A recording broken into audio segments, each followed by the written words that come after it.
Hello, cái YouTube channel là cái lâu lòng với cái chữ với chú ni đang cái là tiếng Anh lâu vlogging tại cái TV trên đó nè với nó có hun man dan le mà zong cái non tar lang đó na cái video thì top thế nga mình lâu anh sắp turin cái nghe là chữ tin vlogging hi cái vai cái tin tu là nè anh dan thế mình lâu thiam sắc đó nè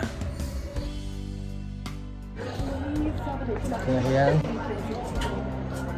Ano vlog ka? Lock po nila.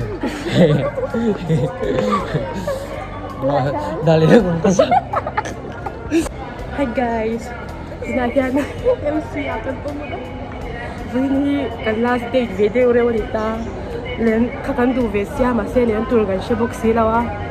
Jadi in se hegang kau tetap megang kan zakko maybe with and kuro ka dato do ni.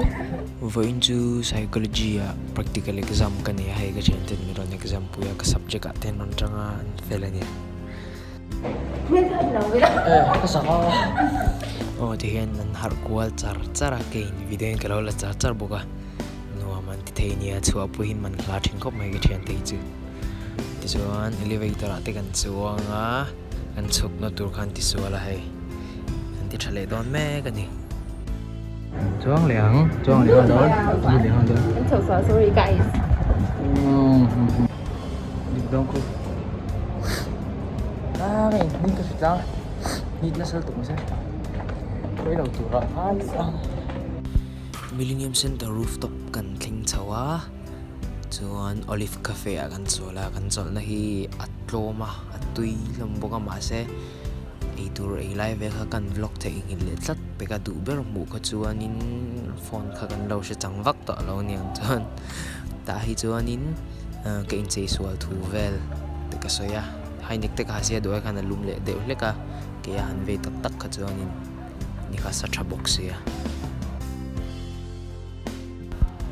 tur cha live vel khan kanan tikwal vel chin hai video ten lo moi du khop maya ka kor ya intravot vote box ya ni sa tra box Mangay na chuan mo tirule.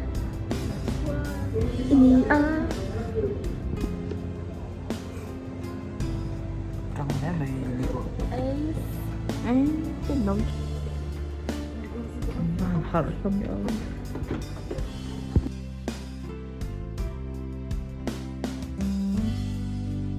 kan thian pa kan nga pain ko ta kan lo ju thu zuwa ya chuan chamari theng basin kan chuang phei le right kan in te lo ba chu chuan kan thian te pan hi basin kan thona ke ni kan in pura ka thian du nen tum lo dewin foklen lam gan pan le thuta foklen park kal kan tu ni kan tum ram kan la thleng pe lâu nuông khóc mày và nằm mồi bọc xì cái lần lâu tắm vắt lâu lâu free em mà tin đều ngal chara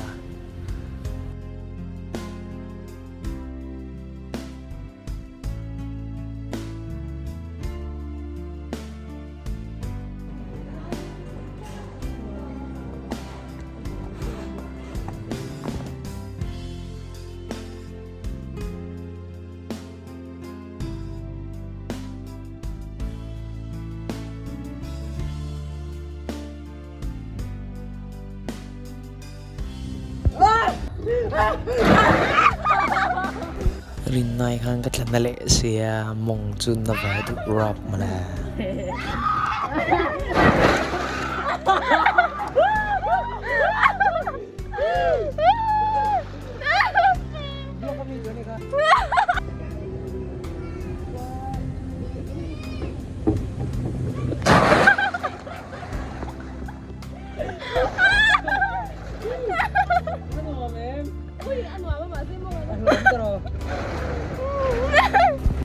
với chân nuông kan ti khop mai Falkland Park hi ka kan hun be rain lo nuam le zol em mà mun te thlan sik chau bok nen và na moi thin bok sia hai thu tha dam na tur mun nuam de ma no pangin fiam na tur tam tak om hai ke ni po kan har ni leng de utha kan ni voi chu